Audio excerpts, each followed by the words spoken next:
ওই জামানার মানুষের মধ্যে এখনো সমাজের মধ্যে এমন কিছু মানুষ আছে, মনে করেন একটা মাদ্রাসায় বা একটা মসজিদে 5 লক্ষ টাকা ব্যাংকে জমা আছে।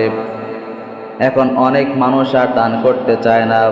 যদি বলা হয় দান করো না কেন, ওই লোকটা বলে ভাই এখন তো মসজিদে বা মাদ্রাসায় 5 লক্ষ টাকা জমা আছে, তাহলে মসজিদে তোর আর টাকার প্রয়োজন নাই, দান করবে কেন? এই যে আপনি যে বলতেছেন মসজিদে বা মাদ্রাসা অসংখ্য টাকা আছে, দান করব কেন? অথচ দান করার ক্ষেত্রে মসজিদে লাখ টাকা থাক বা কোটি টাকা থাক, এর সাথে দানের কোনো সম্পর্ক নাই। দান হচ্ছে নিজের ব্যক্তিগত লাভের জন্য। দান করলে দুনিয়ায় লাভ, আখেরাতেও লাভ। দান করলে দুনিয়ায় সম্পদ বাড়ে, আখেরাতে নেকি বাড়ে। দান করলে আপনার আমল নামায় নেক জমা হবে, আপনার সম্পদটা পরিষ্কার হয়ে যাবে, আপনার আমল নামায় সব লিপিবদ্ধ হয়ে যাবে, আপনার সম্পদ আল্লাহ দয়া মায়া করে বৃদ্ধি করে দিবেন।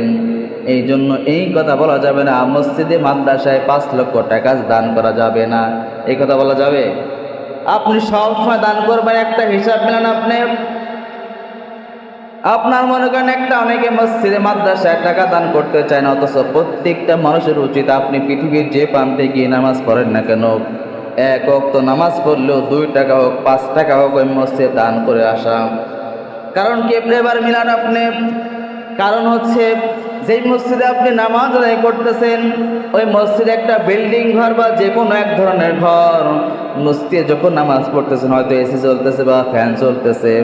এই ফ্যান চলতেছে বা যেই জায়গার ওপরে আপনি বসে আছেন, এই জায়গা দুনিয়ার কোনো মানুষ থেকে যদি বলেন ভাই আপনার রুমে আমি 1 ঘন্টা থাকতে চাই, এই রুমে থাকবো, তবে ফ্যান চলতে হবে, এসি চলতে হবে, ওই লোকটাকে আপনাকে এমনি এমনি ঘরটা ছেড়ে দিবে নাকি বলেন? ছেড়ে দিবে?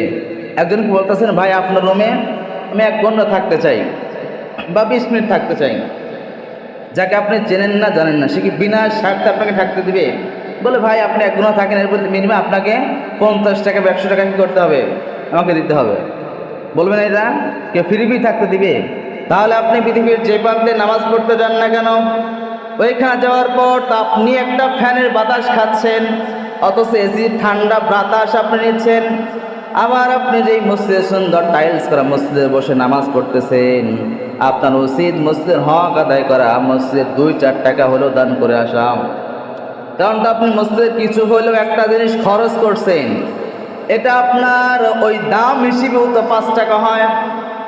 আর আপনি উচিত ছিল আপনি আরও 5 টাকা লাগাই দিয়ে 10 টাকা দান করা।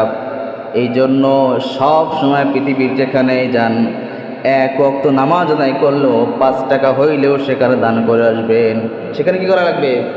দান করে আসবেন অবশ্যই। পৃথিবীর যেখানেই আপনি হয়তো ব্যবসার কাজে এক জায়গায় গেলেন, এক মসজিদ নামাজ পড়ছেন, 2 টাকা দিলে আপনার ক্ষতি হয়ে যাবে, আপনি 2 টাকা দিয়ে আসবেন, 5 টাকা দান করে আসবেন, এতে আপনার লাভ হবে।